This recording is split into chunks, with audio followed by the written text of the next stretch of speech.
ఒక దేశంలో ఒక నాయకుని పుట్టినరోజు అంటే ఆ దేశస్తులు జరుపుకుంటారు. మనము భారతదేశంలో మహాత్మా గాంధీ పుట్టినరోజు జరుపుకుంటాం. అలాగే అమెరికా దేశంలో అబ్రహాం లింకన్ గారి జన్మదినం వారు జరుపుకుంటారు. కానీ ప్రతి దేశం, ప్రతి ఒక్కరూ జరుపుకునే గొప్ప పండుగ క్రిస్మస్ పండుగ. ఎందుకంటే యేసుక్రీస్తు అందరివాడు, ఆయన అందరివాడు. యేసు ప్రభు యొక్క జననాన్ని మనము జరుపుకుంటాం. క్రిస్మస్ పండుగ అనగానే మనకు గుర్తొచ్చేది క్రిస్మస్ క్యారల్స్, స్టార్. కానీ అసలైన క్రిస్మస్ పండుగ అంటే యేసు ప్రభువును నీవు హృదయంలోకి చేర్చుకోవడం. ఆయన ప్రతినిత్యము మానవ హృదయాల్లో జన్మిస్తూనే ఉన్నాడు. ఆయన జన్మిస్తూనే ఉన్నాడు. There is no end to his birth.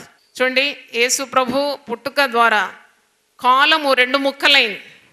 ఆయన శకపురుషుడు, క్రీస్తు శకము, క్రీస్తు పూర్వం అనే రెండు విధానాలుగా కాలం మారిపోయినట్టు మనం చూస్తున్నాం. అంటే అంత గొప్ప ప్రభువును మనం కలిగి ఉన్నాం. యేసు ప్రభువును మనము రక్షకునిగా స్వీకరించి ప్రభు యొక్క మార్గంలో నడవడం, ప్రభు మాటల ప్రకారం మనం అడుగడుగు వేయడం, అంతకంటే మించిన భాగ్యం ఈ లోకంలో లేదని నేను చెప్పగలను.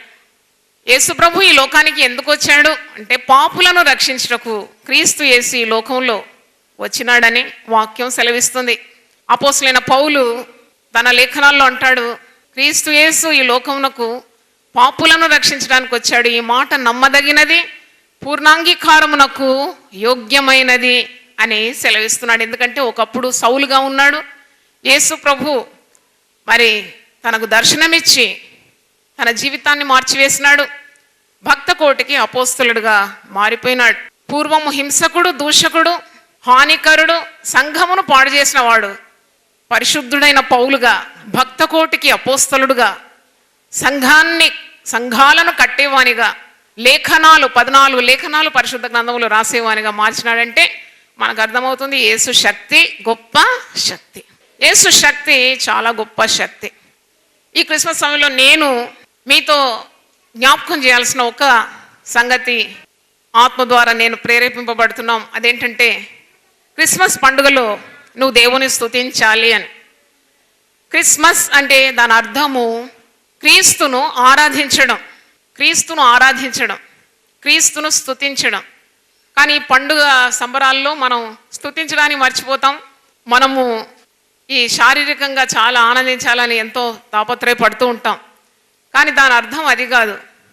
నువ్వు యేసు ప్రభువును ఆరాధించాలి, యేసు ప్రభువును స్తుతించాలి. ఎందుకు స్తుతించాలి ప్రభువును అన్నప్పుడు?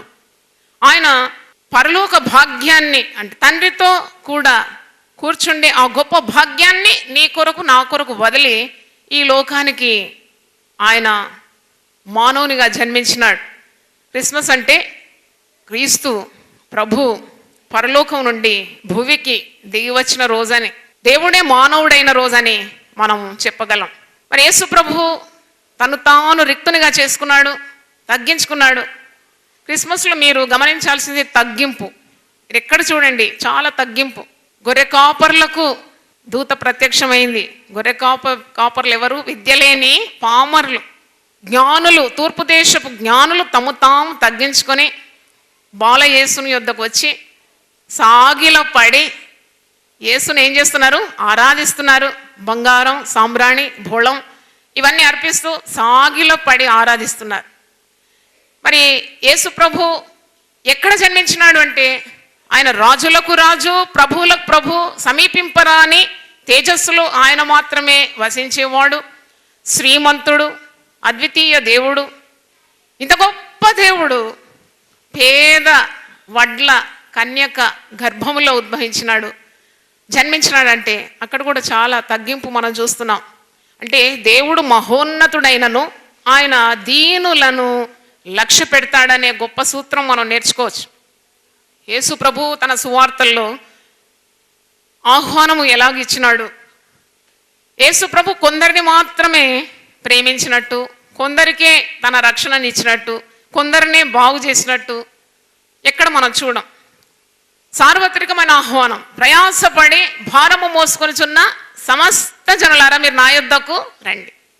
ఇంకో దగ్గర అంటే నా యొద్దకు వచ్చి వారిని నేను ఎంత మాత్రము త్రోసివే. యేసు ప్రభు సిలువలో తన ప్రాణం అర్పించినాడు. అది కూడా కొందరికి కాదు, సర్వలోక పాప పరిహారార్థం తన ప్రాణం క్రయధనంగా, విమోచన క్రయధనంగా అర్పించడానికి ఈ లోకానికి వచ్చాడు. లూకా సువార్త 19:10 నశించిన దాన్ని వెదికి రక్షించడానికి మనుష్య కుమారుడు ఈ లోకమునకు వచ్చాడు. నశించినది అది ఏదైనా, ఏ జాతికి చెందిన, ఏ కులం చెందిన, ఏ దేశానికి చెందిన, ప్రభు ప్రతి ఒక్కరిని కూడా ప్రేమిస్తున్నాడు. మనం కూడా మాట్లాడేటప్పుడు క్రిస్మస్ మా పండుగ అనొద్దు, క్రిస్మస్ మన పండుగ అనాలి. హల్లెలూయా. మీరు వెళ్ళి మీ అన్యులైన మరి మిత్రులతో కలిసినప్పుడు క్రిస్మస్ మా పండుగ అనకుండా ఏమనాలి? మన పండుగ, ఇది మన పండుగ. యేసుక్రీస్తు మన ప్రభు, మనందరి కొరకు ఆయన ఈ లోకానికి వచ్చినాడని నీవు ప్రభు నామాన్ని ఘనపరచాలి. యేసు ప్రభు ప్రతి ఒక్కరిని కూడా ప్రేమిస్తున్నాడు. యేసు ప్రభు రాకడ ద్వారా మనము పరలోక తండ్రి ప్రేమ ఎట్టిదో మనం గ్రహిస్తున్నాం. లేకుంటే మనకు తండ్రి ఎవరో తెలియదు. అందుకే తండ్రి ఎవరో మాకు కనపరచమని తోమా అన్నప్పుడు ప్రభు ఒక మాట అంటాడు, నేనే మార్గం, నేనే సత్యం, నేనే జీవం. అంటే నన్ను తెలుసుకుంటే చాలు, నువ్వు తండ్రిని చూసినట్టే. తండ్రి దగ్గర వెళ్ళాలంటే నేనే మార్గమై ఉన్నాను. ఎంత మంచి మాట. చాలా నన్ను ఆకర్షించింది ఈ క్రైస్తవత్వానికి ఏంటంటే, యేసు ప్రభు చెప్పినట్టు ఎవరూ మాట్లాడలేదు. నేను లోకమునకు వెలుగై ఉన్నాను అని ఏ యుగ పురుషుడు కానీ, ఏ దేవుడు అనే పేరు మీద వచ్చిన ఏ వ్యక్తి కానీ, దేవత కానీ అనలేదు ఆ మాట. నేను లోకమునకు వెలుగై ఉన్నాను, పరలోకం నుండి దిగి వచ్చిన జీవాహారము నేనే, పునరుద్ధానము నేనే, జీవము నేనే. ఇలాంటి మాటలు యేసు ప్రభు మాత్రమే చెప్పగలిగినాడు. కనుక ఈ మార్గంలో ఉన్న మనము ఈ క్రిస్మస్ సమయంలో మనం ఏం చేయాలి అంటే, తప్పకుండా ప్రభువును ఆరాధించాలి, పాటలు పాడాలి, ఆయనను స్తుతించాలి, సంతోషంగా ఉండాలి. ఎందుకు ఈ క్రిస్మస్ సమయంలో మనం దేవుని స్తుతించాలి? ఈరోజు నేను మాట్లాడే అంశం, క్రిస్మస్ అనేది స్తుతుల పండుగ. క్రిస్మస్ మరియు దేవుని స్తుతించడం. ఎందుకు దేవుని స్తుతించాలి? దేవుడు దిగి వచ్చి నీ కుటుంబంలో ఆయన సన్నిధిని నీకు ఇవ్వాలంటే తప్పకుండా దేవుని స్తుతించి ఆరాధించాలి. యేసు ప్రభు ఈ లోకానికి ఎందుకు వచ్చాడు? జీవము, సమృద్ధి అయిన జీవం ఇవ్వడానికి వచ్చాడు. దేవునికి స్తోత్రం. అంటే నీ హృదయము స్తుతులతో నింపబడాలి. You should have that grateful heart towards God.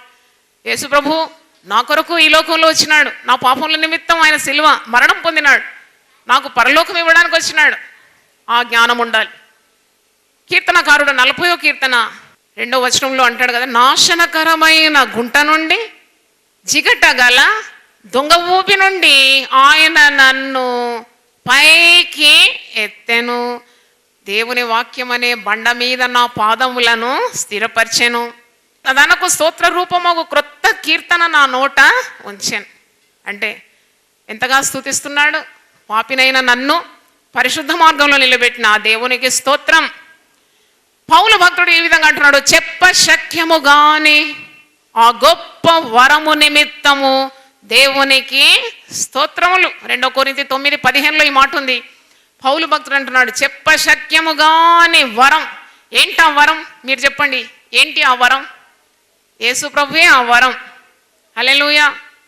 దేవుడు లోకమును ఎంతో ప్రేమించి తన ఏకైక కుమారుడగు యేసు ప్రభువును మన పాపముల పరిహారం నిమిత్తం తన కుమారుని లోకానికి పంపినాడు. యేసు ప్రభువునందు విశ్వసించువారు నశింపక నిత్య జీవం పొందినట్లు పరమ తండ్రి తన కుమారుని మనకు అనుగ్రహించినాడని యోహాను సువార్త 3వ అధ్యాయము 16వ వచనంలో ఉంది. God so loved the world that he gave his only begotten son, that whosoever believeth in him should not perish but have everlasting life. ఇదే చెప్ప శక్యము గాని దేవుని వరం. ఆ వరం పేరే యేసు ప్రభు. Paul says, thank God for the great unspeakable gift that is Jesus. యేసు ప్రభు నీ గృహంలో రావాలి, నీ హృదయంలో రావాలంటే నువ్వు స్తుతుల సింహాసనము వేయాలి. ఇశ్రాయేలు చేయు స్తోత్రముల మీద ఆయన ఆసీనుడై ఉంటాడు. హల్లెలూయా. బాలుర యొక్కయు చంటి బిడ్డల యొక్కయు స్తుతుల మూలమున ఆయన దుర్గములను స్థాపిస్తాడని వాక్యములో ఉంది. పౌలు భక్తుడు మొదటి తెస్సలోని 5:18 అంటాడు, ప్రతి విషయమందు నీవు దేవునికి కృతజ్ఞతాస్తుతి చెల్లించాలి, స్తోత్రం చెల్లించాలట. మీరు మీకా గ్రంథం 5వ అధ్యాయము 2వ వచనంలో, బెత్లెహేము ఎఫ్రాతా యూదా వారి కుటుంబంలో నీవు స్వల్ప గ్రామమైన నా కొరకు ఇశ్రాయేలును ఏలబోవాడు నీలో నుండి వచ్చును. యూదా అంటేనే స్తుతి, అంటే ప్రభు స్తుతిలో పుడతాడు అని నువ్వు గ్రహించాలి. యూదాలో నుండి మరి ఇశ్రాయేలుని ఏలబోవాడు వస్తున్నాడు అని మీకా అంటే కొన్ని వేల సంవత్సరాల ముందే ప్రవచించినాడు. యేసు ప్రభు తగ్గింపులో పుడతాడు, స్తుతిలో పుడతాడు. నీ పరిస్థితులు తారుమారుగా ఉన్నా, క్లిష్టమైన పరిస్థితుల్లో కూడా నువ్వు ప్రభువుకు స్తుతి చెల్లించినప్పుడు ప్రభు శక్తిని నువ్వు రుచి చూడగలవు. లూకా సువార్త 1వ అధ్యాయము 41, ఎలిజబెతు మరియ యొక్క 100వ వచనం వినగానే ఆమె గర్భములో శిశువు గంతులు వేసెను. అంతటా ఎలిజబెతు పరిశుద్ధాత్మతో నిండుకొనినదై బిగ్గరగా ఇట్లనెను, స్త్రీలలో నీవు ఆశీర్వదింపబడిన దానవు, నీ గర్భఫలము ఆశీర్వదింపబడను. ఎలిజబెత్ ఏ విధంగా స్తుతిస్తుంది, మరియ ఏ విధంగా స్తుతిస్తుంది చూడండి. 46 నుండి నేను చదువుతున్నాను. అప్పుడు మరియ ఇట్లనేను, నా ప్రాణము ప్రభువును ఘనపరచున్నది, ఆయన తన దాసురాలి దీన స్థితిని కటాక్షించాను, నా ఆత్మ నా రక్షకుడైన దేవుని యందు ఆనందించాను. స్తుతిస్తుంది మరియ. చెప్పాను కదా, క్రిస్మస్లో స్తుతి ఉండాలి. క్రిస్మస్ అంటేనే స్తుతుల పండుగ. మరి ఇంకా మీరు వాక్యంలో చూసినప్పుడు ఎవరెవరు దేవుణ్ణి స్తుతించినారు. జకర్యా లూకా సువార్త 1వ అధ్యాయము 68వ వచనం, ప్రభు అయిన ఇశ్రాయేలు దేవుడు స్తుతింపబడుగాక, ఆయన తన ప్రజలకు దర్శనమిచ్చి వారికి విమోచన కలుగజేసెను, తన సేవకుడైన దావీదు వంశమునందు మన కొరకు రక్షణ శృంగము అనగా మన శత్రువుల నుండి మనల్ని ద్వేషించు వారందరి చేతుల నుండి తప్పించి రక్షణ కలుగజేశాను. స్తుతికి ఆయన యోగ్యుడు, ఆరాధనకు ఆయన పాత్రుడు. ఆయనను మనము స్తుతించాలి, నిత్యము ఆయనను స్తుతించాలి అని ఇక్కడ జకర్యా మరి పాట పాడుతున్నాడు, ఆత్మలో ఆనందిస్తున్నాడు. 8వ వచనంలో చూస్తే 2:8, ఆ దేశంలో కొందరు గొర్రెల కాపరులు పొలంలో ఉండి రాత్రి వేళ తమ మందను కాచుకొని చుండగా ప్రభు దూత వారి యుద్ధకు వచ్చి నిలిచెను, ప్రభు మహిమ వారి చుట్టూ ప్రకాశించినందున వారు మిక్కిలి భయపడిరి. అయితే ఆ దూత భయపడకుడి, ఇదిగో ప్రజలందరికీ కలుగబోవు మహా సంతోషకరమైన సువర్తమానము నేను మీకు తెలియజేస్తున్నాను. అంటే ఇంత గొప్ప వార్త ఆనాడు యాజకులు లేరా, ప్రధాన యాజకులు లేరా, రబ్బోనీలు లేరా, శాస్త్రులు ఎంతో విద్యను అభ్యసించిన విద్యావంతులు ఉన్నారు, పరిచయులు ఉన్నారు, సమాజ మందిరపు అధికారులు ఉన్నారు. వీరికెందుకు దూత ప్రత్యక్షం కాలేదు?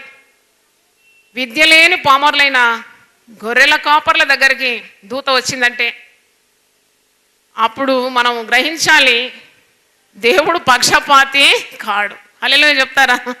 వారు దేవుని స్తుతిస్తున్నారు. చూడండి 20వ వచనం, అంతటా ఆ గొర్రెల కాపర్లు తమతో చెప్పబడినట్టుగా తాము విన్నవాటిని కన్నవాటిని గూర్చి దేవుని మహిమ పరచుచు స్తోత్రము చేయుచు తిరిగి వెళ్ళిరి.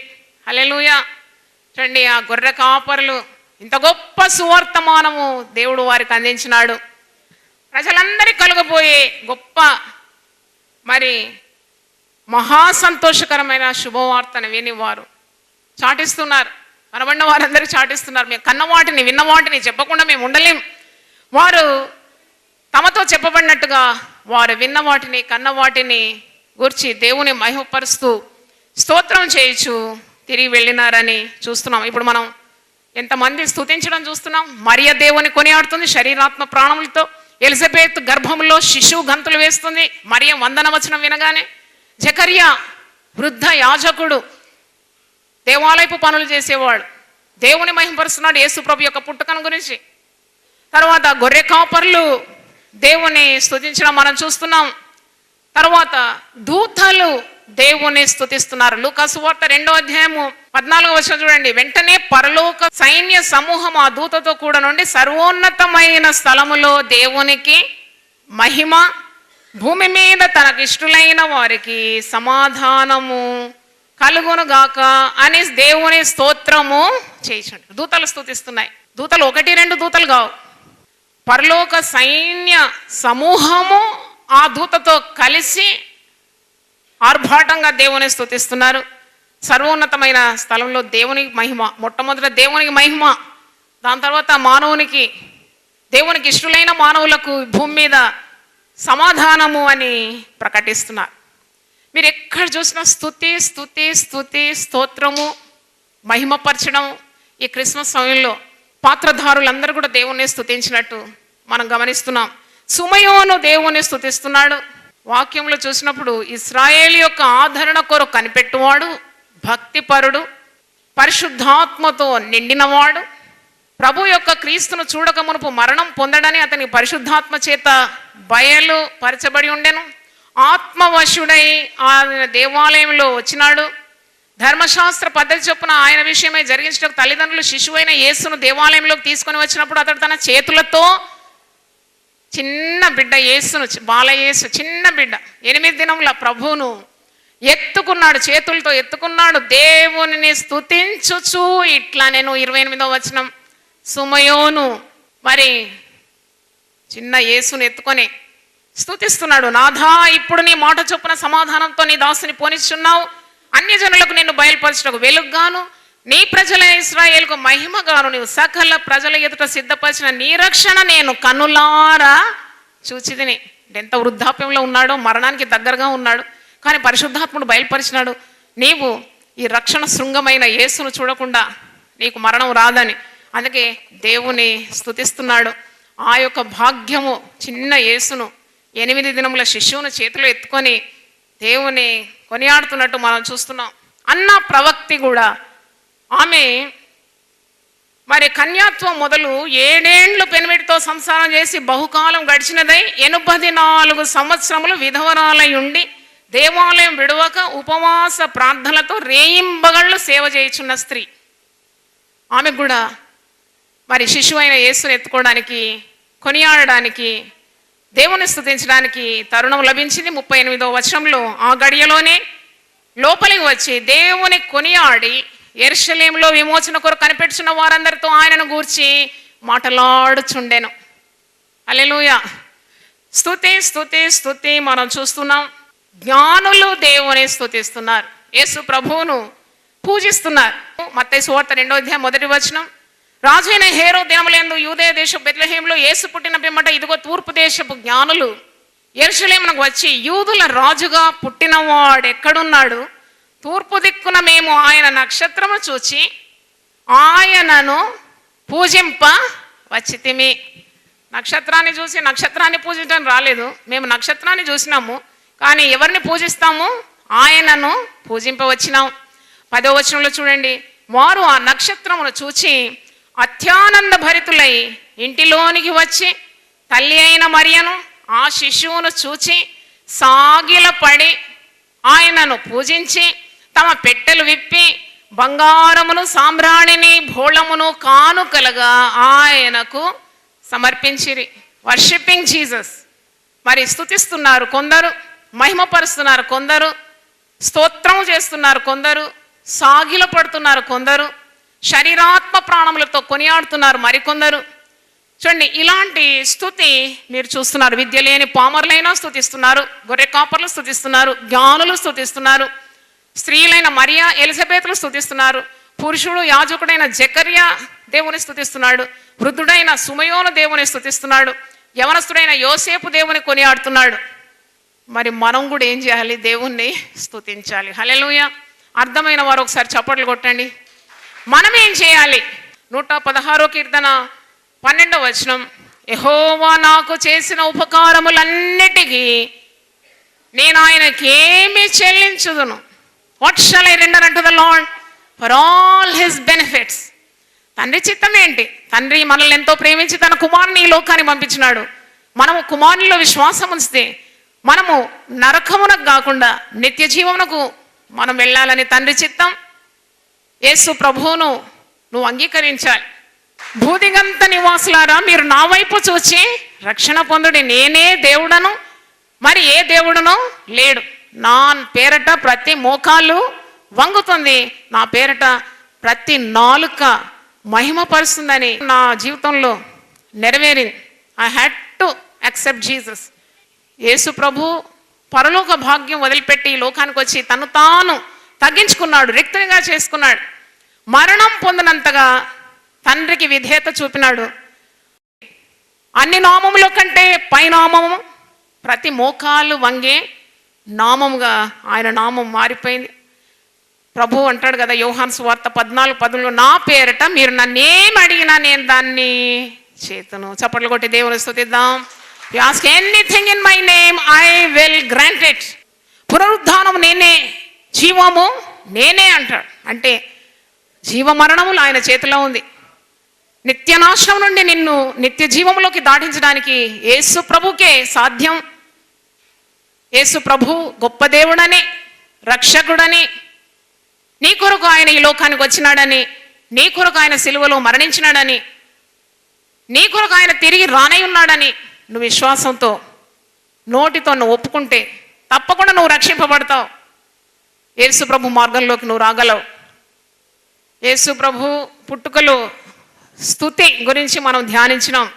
కీర్తనకారుడు అంటున్నాడు, యెహోవా నాకు చేసిన ఉపకారములకు నేను తిరిగి ఆయనకు ఏమి చెల్లించగలను? రక్షణ పాత్రను చేతపుచ్చుకొని యెహోవా నామములో ప్రార్థన చేసేదను. హల్లెలూయా. ఈరోజు మనం యేసు పేరట ప్రార్థన చేస్తున్నాం. యేసు ప్రభువును స్తుతిస్తూ ఉన్నాం. స్తుతి ప్రార్థన అనేది ఒక బండికి 2 పయ్యాలన్నమాట. నీ జీవితంలో స్తుతి ఉండాలి, నీ జీవితంలో ప్రార్థన ఉండాలి. అప్పుడే నువ్వు ముందుకు వెళ్తావు. నువ్వు స్తుతించాలి. చూడండి, యేసు ప్రభు స్తుతుల్లో పుట్టాడు. ప్రతి ఒక్కరు యేసు పుట్టుకకు సంబంధించిన పాత్రధారులందరూ స్తుతించినారు. మరియ స్తుతించింది, ఎలిజబెత్ స్తుతించింది, జకరియా స్తుతిస్తున్నాడు, దేవదూతలు స్తుతిస్తున్నారు, గొర్రె కాపర్లు స్తుతిస్తున్నారు, జ్ఞానులు స్తుతిస్తున్నారు. ఎంతమంది స్తుతిస్తున్నారు. మనం కూడా స్తుతించాలి. ఈ క్రిస్మస్ సమయంలో అది లేదు ఇది లేదని, చీరదేలేదని భర్త మీద సణుగుడు, పిల్లల మీద గునుగుడు కాదు. ఇంత గొప్ప రక్షణను దేవుడు నాకు ఇచ్చినందుకు ఆయనకు స్తోత్రం.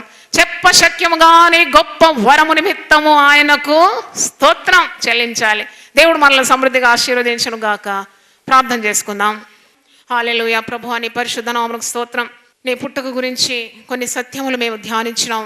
క్రిస్మస్ స్తుతుల పండుగని స్తోత్రములు చెల్లించడానికి కృప దయచేయండి. ఆనాడు ఎలిజబెత్ స్తుతించింది. ఆమె గర్భంలో శిశువు ఆనందంతో గంతులు వేస్తున్నాడు. మరియా శరీరాత్మ ప్రాణములతో నిన్ను ఘనపరుస్తుంది. జకరియా వృద్ధుడైన యాజకుడు నిన్ను స్తుతిస్తున్నాడు, నీ నామాన్ని ఘనపరుస్తున్నాడు. అలాగే ప్రభువా సుమయోను నిన్ను స్తుతిస్తున్నాడు. ఆయన అన్న ప్రవక్తి నిన్ను స్తుతిస్తుంది. విద్య లేని పామరులు నిన్ను స్తుతిస్తున్నారు. జ్ఞానులు నిన్ను సాగిలపడి పూజిస్తున్నారు. అవును ప్రభు, మేమందరం కూడా దేవుని వాక్యాన్ని విన్న ప్రతి ఒక్కరు, ఇక్కడ కూర్చున్న ప్రతి ఒక్కరు, టీవీ ద్వారా దేవుని వాక్యాన్ని వింటున్న ప్రతి ఒక్కరు కూడా నీవు చేసిన ఉపకారముల నిమిత్తము తప్పకుండా రక్షణ పాత్రను చేతపుచ్చుకొని నీ నామాన్ని ఘనపరచడానికి, ఆ గొప్ప స్తుతి చెల్లించడానికి, స్తుతి యాగము చెల్లించువాడు దేవునికి మార్గము సిద్ధపరుస్తున్నాడని వాక్యములు మేము చూస్తున్నాం. ప్రభా నీ నామాన్ని హెచ్చిస్తూ స్తుతిస్తూ ఈ కొద్ది విన్నపములు యేసు అతి పరిశుద్ధ నామములో అడిగి వేడుకుంటున్నాను తండ్రి. ఆమేన్. హల్లెలూయా. దేవుడు మనల్ని సమృద్ధిగా ఆశీర్వదించును గాక. ఆమేన్.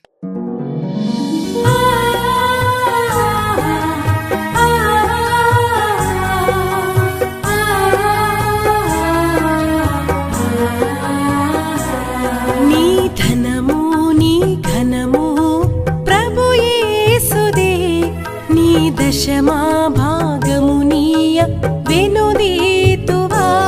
నీ ధనము నీ ఘనము ప్రభు యేసుదే, నీ దశమా భాగము నీయ వెనుదీతువా. ధరలోన ధనధాన్యములనీయగా కరుణించి కాపాడి రక్షింపగా. ధరలోన ధనధాన్యములనీయగా కరుణించి కాపాడి రక్షింపగా. పరలోకనాదుండు నీ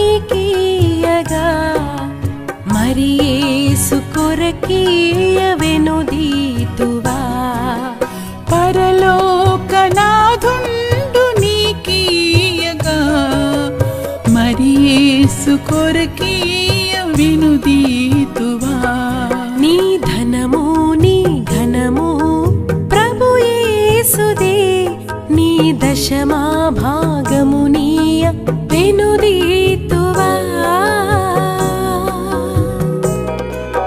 పాడి పంటలు ప్రభువు నీకీయగా కూడు గుట్టలు నీకు దయచేయగా పాడి పంటలు ప్రభు నీకీయగా కూడు గుట్టలు నీకు దయచేయగా వీడంగ ప్రభు యేసు నామంబును గడువేల ప్రభుకీయను క్రైస్తవా వేడంగ ప్రభు యేసు నామంబును గడువేల ప్రభుకీయను క్రైస్తవా నీ ధనము నీ ఘనము ప్రభు యేసుదే నీ దశ